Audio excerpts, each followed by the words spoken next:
Hey Arjun, hi. Hi Deepak, how are How are you? you? I'm good. How are you? Very good, very good. So it's a good thing that we've met once, and I heard about you a lot from some of my friends in Delhi NCR as well.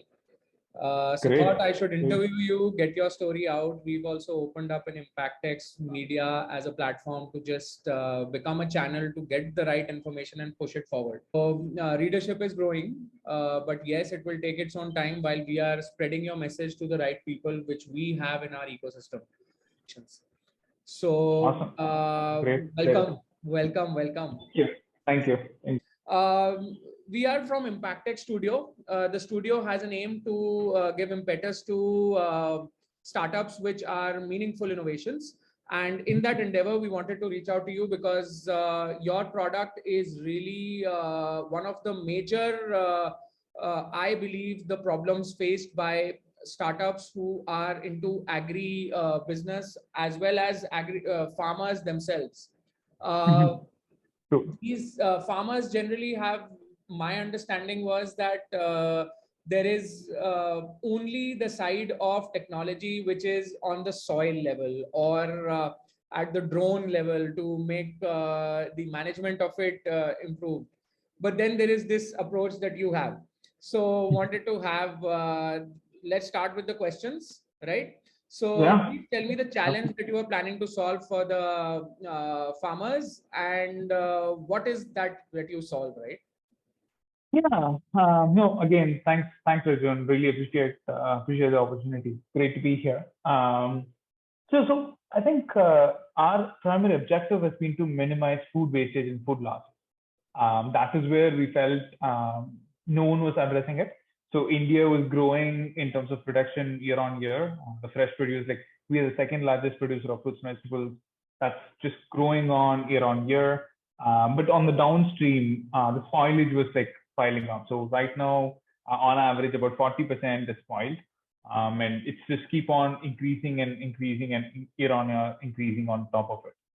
So if you look at a country like US, so before coming to India, I was in US. So I did my master's in US. So I worked in US for a couple of years. During that time, I understood the biggest difference between fruits and vegetables supply chain in US and in fruits and vegetables supply chain in India. The spoilage happens in US as well. So about 35% of spoilage happens in the US, which is after reaches the consumer. Whereas in India, about 40% wastage happens before reaches the consumer. So this disparity was motivating for me. I felt like there's an opportunity to crack and try to solve this problem. That is where I started working on this. So I moved back in 2019. So from 2019, been working on this space. So mid of 2019 is when I started. So since then, working on it, trying to solve the food waste and food loss problem between the farm to fork supply chain. Right. Yeah, great. So let's start with the next question. I just Sure.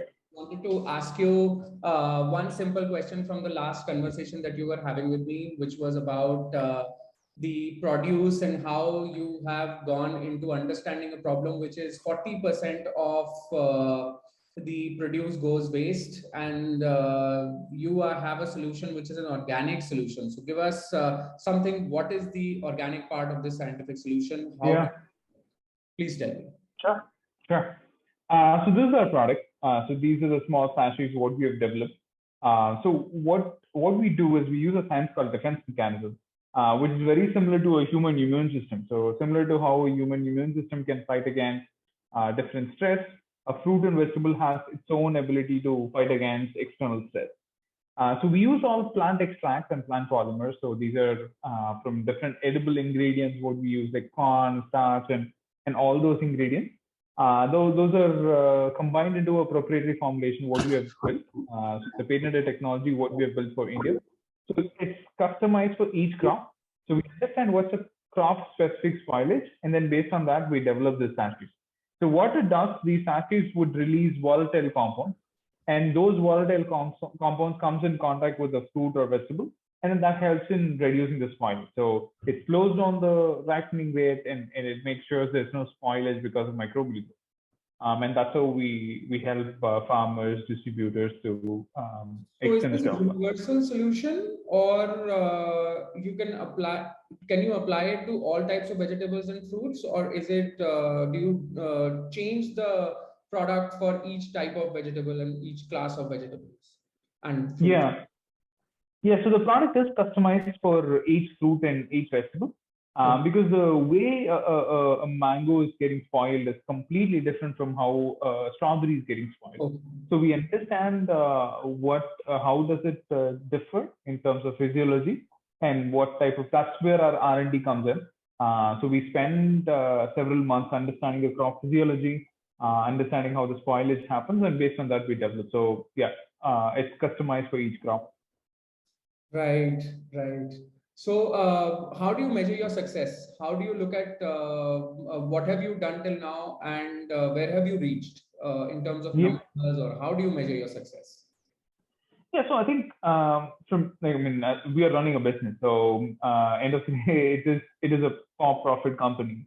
So the top line revenue is one metric, but more than that, the metric what excites us is two things. One, how much of produce are we saving by using our product? What volume of fresh produce is saved by using our product? The second one is like what factor of economic gain can we provide for the customer? So those are the two key metrics what we track. Both are promising for us. So for the last 2 years, we were in R&D. So April of 2020 is when we commercialized our first product. So before that, for about 6-7 months, we were working with 100 plus customers. But on the trial basis, we were running trials on field and understanding the crop product and stuff. So April is when we started getting into large commercialization. So on average, we're able to reduce the spoilage by 70 to 80%. So that's a significant number at all ambient temperatures. So you don't have to use any cold storage, cold supply chain. So the product works at 35 degrees Celsius, 45 degrees Celsius, sometimes even beyond that. On average, our customers are facing, experiencing at least 30 to 35% increase in economic gain. So that's the value what we can provide for the customers. So it's definitely exciting what we can do for the ecosystem. So we're just starting off and going from here. So, are you into the process of patenting all these solutions that are coming in? Is there a way to get into the patent side so you have some more revenue coming in and more stability in your business in the future? We already have a patent granted for India. Right. We have, and internationally, we have also filed it. So we're not looking at licensing the technology right now. The reason being, we want to do it in the right way. Right. So there's a certain way how we want to get it achieved. There seems to be an echo, Arjun. Is it good for you? Yeah, yeah. Oh. So I think licensing is not something we are looking at this year. At least for the next 5 years, we are not looking at it. So we've been focused on building more products for more crops and scaling that up. That's where we are focusing on. That's how we are thinking of scaling up. Right, right, right. So, is there comparable in your market for these kind of products? Do you see that somebody is there? Is there some fire in the market, or is it you the one carrying the mashal in your hand moving in that direction? Yeah. No, I think there's no one doing similar to what we are doing in India on a cost-effective manner. So the competitors, if you look at cold storage, is the only competitive landscape. People have cold storage and cold supply chain, but there are a lot of challenges with that. There's a limitations in terms of energy, capital investment, all those things in a cold storage and cold supply. So it's not extremely scalable as well. From what we have, like a sachet, to extend the shelf life, there's no one working on this space. There are few people who are working on like an ethylene absorber, which is not primarily reducing spoilage, but it slows down the ripening rate. But even for those companies, all our customers have tried that product and they've not got any value out of it. Yeah, science-wise, we are pretty unique. Globally, there are a few companies, direct competitors for us. In US, there's about 3 companies who are like direct competitors for us, but they are focusing more on North American and Europe market right now. But yeah, no, this is Right. where it is. Right. So our audience would love to know more about your supporters in this journey. So everyone has someone in the back helping them Yeah, out. So give us give them a thank you as well as give us an understanding of who have helped you to reach the place that you are here now. yeah. No, I mean that's a great question, right? So without that support system, it's really hard. It's not easy. So I think top of the mind is our team. So especially my founding team member Vijay, who's been super supportive so far. So he comes with 13 years of experience. He quit the job and then joined the company. And then apart from that, we are a team of 13 now. So all the team members, huge support. They've been very supportive and instrumental for this. Apart from that, there are several ecosystem partners who have helped us, both in India and globally. So I think the second priority, I would say, accelerator called Rockstar. They are based out of Europe. Not just a Rockstar team, but the mentors in Rockstar, they were super supportive. The early days of our company, getting to understand how the business works, how do we build it from point A to point B, how do we build the teams, how do we take the product commercialization. So every end they were super supportive. So I think that's one firm and mentors within that firm we have great respect for. In India, we are part of several accelerators. So we work with NAM, Hyderabad University, IIT Hyderabad, ISB Hyderabad, and we work with like IGAR. We are working with NIT Trichy. So we work with probably like 10 plus universities in India. They've been super supportive. They are spreading the word, and IndieGram from Delhi as well. So they've been super supportive. They've spread the word within their network, and they've been connecting us with a lot of mentors. So yeah, great support for that. Last but not the least, all our investors. So we currently have IAN, Indian Angel Network, as one of our key investors. We have T1K from Singapore, that's one more investor, and Rockstar from Europe. They've been also backing us up.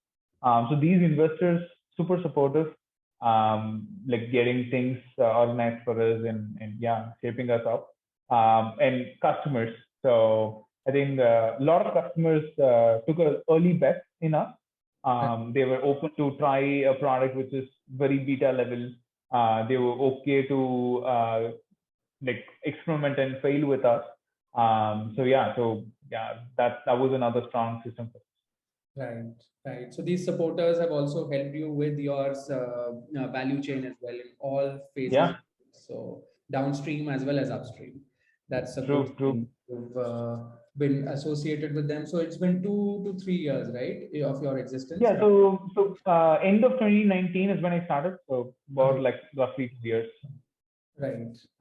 So there is a labs word in your name, right? So majorly is your focus towards scientific approach to the product, or are you more commercial side? So just give us an understanding where your overall team inclines towards and how does it work? Yeah, great question. So I come from a research background. So I was a trained food scientist, and that's where I come from. So research is our primary focus. So that's our specialization as well. So developing new products, research back is what we do.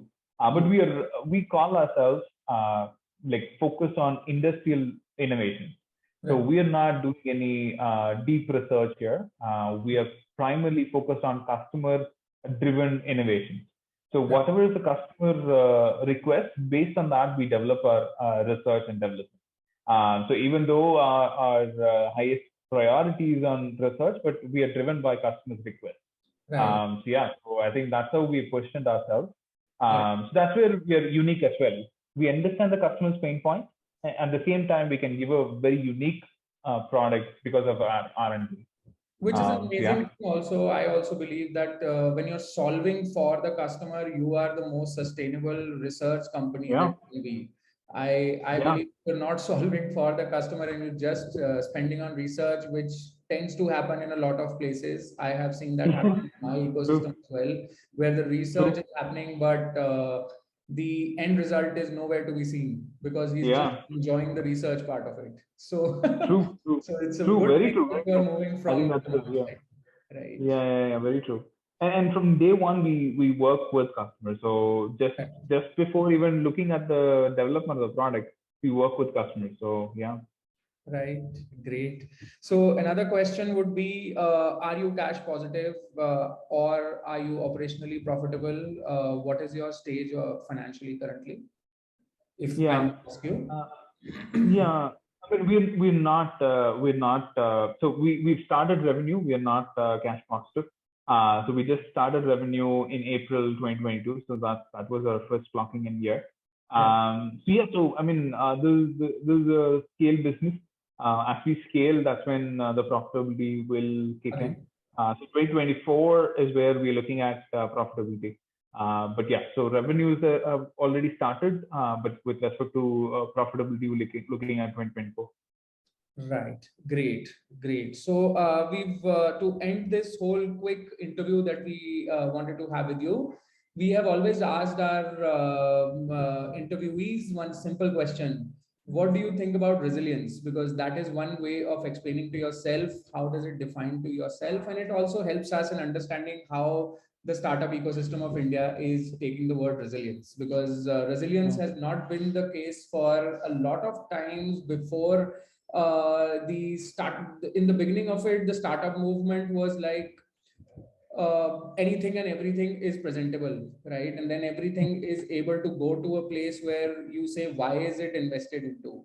yeah, And at that moment, resilience could have been a better thing to work on in one way. But obviously, if you did not understand the problem, resilience does not exist.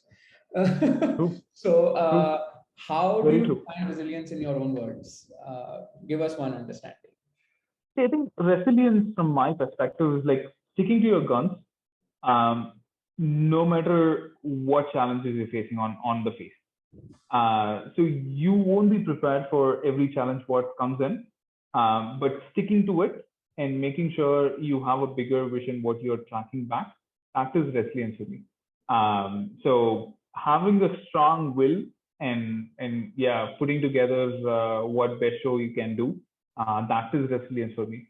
A lot of ways I think the startups and startup founders miss out on a bigger opportunity because they're not clear on what's their vision and what's the problem they're trying to solve. At Greenpod Labs, we are super passionate about the problem, and that's one reason why we were able to stay upfront and with all the challenges what we are going through and what we were going through before, we were able to pass that forward. So yeah, so I think resilience from my perspective is like having a strong will, and being passionate about what we're doing, and then just like staying up with all the challenges what comes on your face. So, any examples? So, any example when Yeah, resilience was questioned in your whole journey, and then you yeah, passed it, yeah. There's been several of those moments, right? right? Uh, we were on the early stage. So from 2020 March is when, so 2020 May is when we developed our first product, first Agree. prototype. Agree. So from 2020 May till like February of 2022, we were not having a good results with the customers. Like we were getting some sort of results, we were not getting consistent results. The customers were not happy to move forward with the commercial level. It was a very challenging period. So we had to stay up. So we had to switch our process and manufacturing already like 5 times uh, to Interesting. achieve what we want. Every stage, since we were doing completely new approach, and we did not have resources, both financially and with the lab and other facilities wise. We were not positioned to have access to that. So even with the limited resources, and on top of that, failing again and again and again, we just felt like this is a problem worth solving. When the customers are coming back, in spite of having the failures, we just have to go and do every best to fight back. So I think that's one big example, what I would say, which is like strong sign of like resilience. Yeah, so True, true. So blessings to you, and wish your startup to grow leaps and bounds. And it was a thank pleasure you. talking to you, Deepak.